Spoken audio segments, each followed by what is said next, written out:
So now that, I mean, a lot of pressure on the Naira, we know what it is now. Is the CBN going to devalue? No, devaluation is not, devaluation is an administrative action. If you're talking about depreciation, yes, that's where market rates or the market fundamentals affect the price of the currency. Don't forget that this depreciation is dependent on not just demand and supply, but also on speculation. And we're asking Nigerians, please, when you speculate, when you want to take money and keep it for no particular commercial purpose or productive purpose, you are putting pressure on the Naira. There are so many things that are involved. So there is nothing like devaluation in what we are doing. What we are saying is we are telling Nigerians, please, this is the way we believe you should go as a country. Now is the time for us to begin to consume locally made goods. Now is the time for us to conserve more and more of our foreign exchange and to make sure that we redefine our future and take that future into our own hands as Nigerians. Very quickly, any information or news? Are you aware of any unwholesome practice of movement of foreign cash that have not gone through the process by declaration or so? Yes. Thank you, Solomon. We just sent out a circular yesterday on this matter. We are aware that so many people are moving money in and out of the country. It also tells you that Nigerians need to be more patriotic. And I think it's section 20 or 21 or so of the Money Laundering Prohibition Act of, I think, 2011, has said that anybody who's moving money out of the country, if it is more than $10,000, you must declare it at the border. Now, once it is declared, if it is more than $10,000, we expect the Nigeria Customs Service to inform us. And when they inform us, we will find out the source of that money. Now, what we have done beyond that is also tell Nigerians that anybody who is bringing in any product should be in a position to tell us the source of the funding for that particular, where they got the foreign exchange.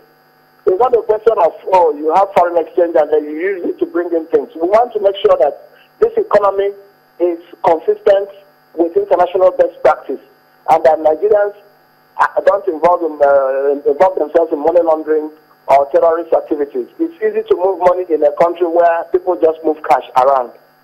All right, so let me take you back to this question about... Let me take you to this question about, you know, the companies here, how they need to grow and be supported. Well, about the interest rate, in addition to that question, you know, you also have people who say, look, in the first instance, the reason why banks cannot give loans or long-term loans is because they get them on a short-term basis. So if that were the case, how will companies here survive or compete? And then the interest rate is a big question, is in double digits. Well, our own research gives us a slightly different insight from what you have just said. What we have found out is that it is not the interest rate or access to capital that is the problem or the challenge in Nigeria. In fact, there are other things that are the problem. One is, if we can solve this, our power problem. Power constitutes about 40% of the cost of production in Nigeria. In so many other countries, people don't think about power at all. The other one is security. You know how much people spend on security in this country.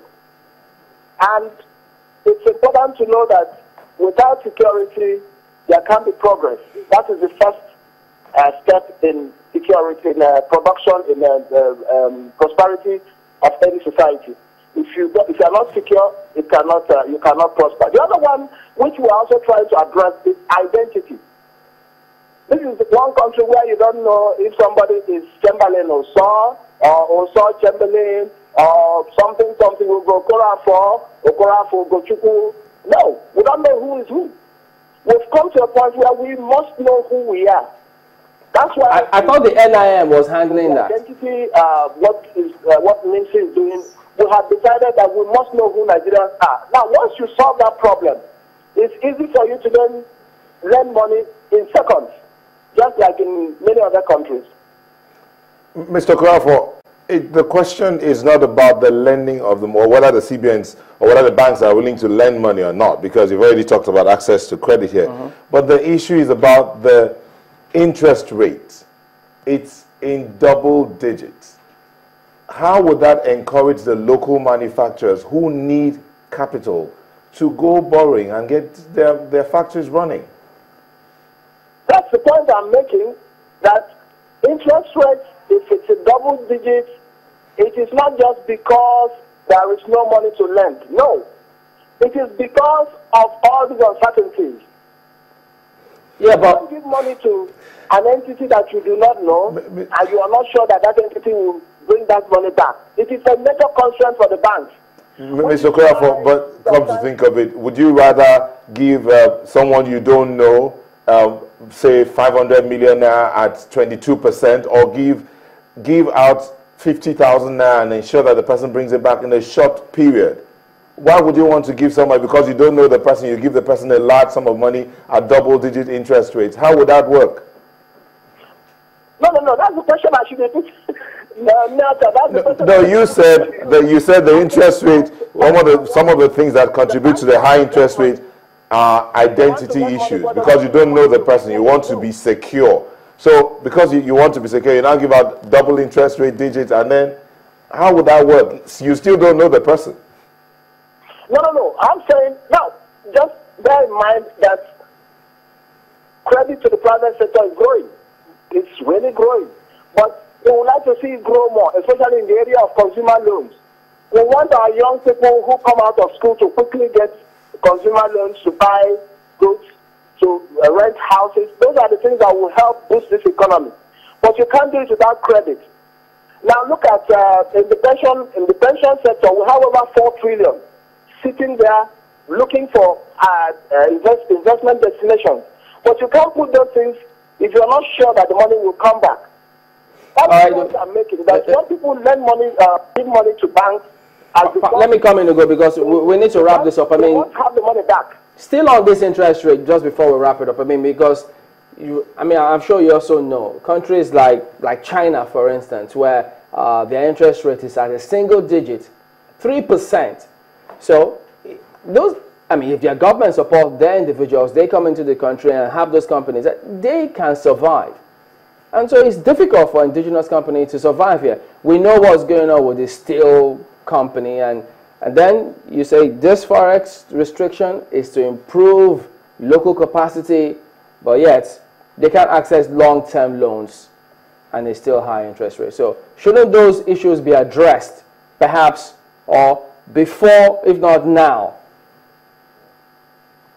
Well, I don't know of any country that has, or any central bank in the world that has done more in that area. If you look at what we have done in the area of agriculture, in the area of small and medium-scale enterprises, even in gender credit, where we've created a facility that will give 60% of that fund to women. Look at what we did in the area of power and infrastructure. We recently created a 213 billion naira fund to make sure that the power sector moves forward, where they will use part of that money to pay for gas. We have worked a lot to ensure that this economy moves forward. Sorry to jump in again. I mean, let me bring this up so we can end this. Could you tell us, Ugo, why don't banks here give long-term loans? Why they give long-term loans? Why don't they give long-term loans? Oh, they do, but let me also tell you something. A bank can only give money based on the structure of its balance sheet. You cannot, we give money, current account, savings account, and then term deposits. Now, you can't expect a bank to lend too long. That is, you borrow money of 7 days, 1 month, 1 year, and then you begin to lend money for 5 years, 10 years down the line without making sure that you have covered yourself. If not, there will be illiquidity, and what normally happens is that illiquidity leads to distress. Thank you very much, Ugo. We need to wrap this up. Thank you. Ugo Okoroafor is the Special Advisor to the CBN Governor on Communication. We'll be back in just a moment. Please join us again.